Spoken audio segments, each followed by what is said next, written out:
Thank you for joining me for Science from Home today. I am Molly, a librarian with Spokane County Library District, and your host for today. Today's topic is adaptation.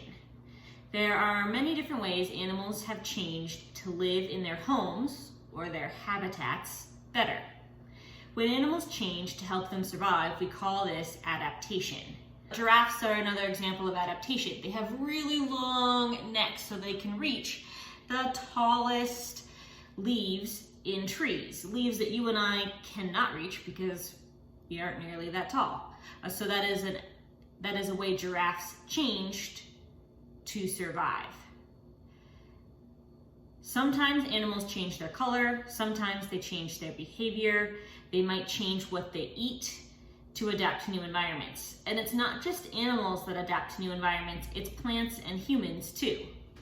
Adapting is super important because if plants and animals and humans couldn't change, but the world around us changes, it wouldn't necessarily go very well for any of us.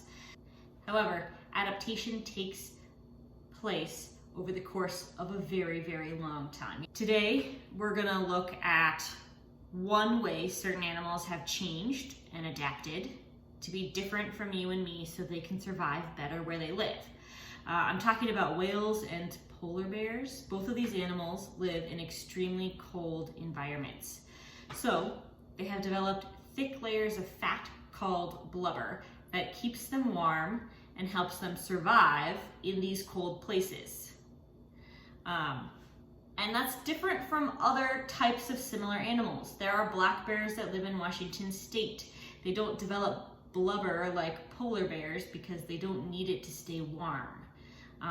But the polar bears do need thick layers of blubber. So for our experiment today, we're going to attempt to feel what it's like to have a layer of blubber and the difference that can make in a cold place.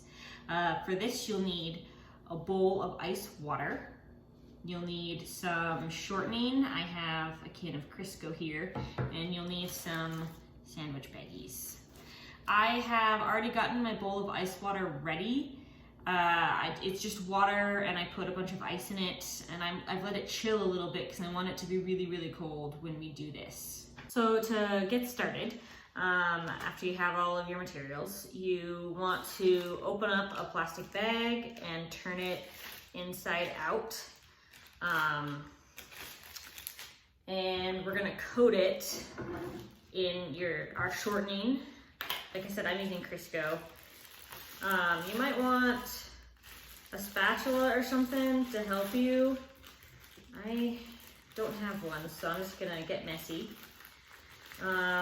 You want to spread it all over the inside out bag.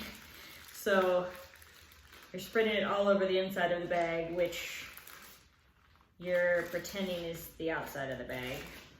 So now I have my bag covered in my blubber. You're gonna open up a second Ziploc bag the correct way this time. And you're gonna try and Ziploc the two bags together. So we don't want our fat to get into our water. So I'm gonna put my baggie covered in fat. This is very messy. Inside a clean Ziploc baggie. Okay, so now I have what is essentially two Ziploc bags Ziploc together with a layer of Crisco in between them. Your water should be pretty cold by now. You can touch it to make sure, but you don't want to leave your hand in there for any extended period of time. At this point, we can test out our blubber. So you can put your hand in the bowl, your hand in the bag, and then the bag in the bowl. I feel some cold spots. I think I missed some spots on my Ziploc baggie with the Crisco, so be generous with the fat. If you want to be really scientific about it, you can get two more Ziploc bags and do the same thing. Turn one inside out. Open up the other one. Stick them together. And then you can put this one in too. So if you do it this way, the only difference between my two hands is the layer of Crisco on one. So you can feel kind of the difference the fat makes. I was reading that polar bears actually have 4 inches of blubber, like their blubber is 4 inches thick. This is a very light coating of fat here in my Ziploc bag, but it is making a little bit of a difference. Like I can kind of tell the water doesn't feel as cold on the hand that's in the blubber bag.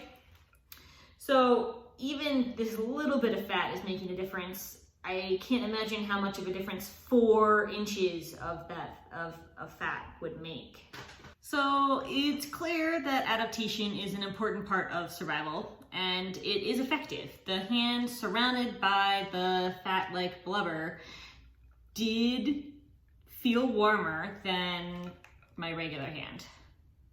This is only one example of adaptation. There are many. If you're interested in learning more, the library has lots of great resources to help you. But can you think of any other plants or animals that have adapted over time to their habitats? How so? Feel free to leave a comment if you can think of one. I'd love to hear what you guys come up with. Thanks again for joining me today, and we'll see you next time.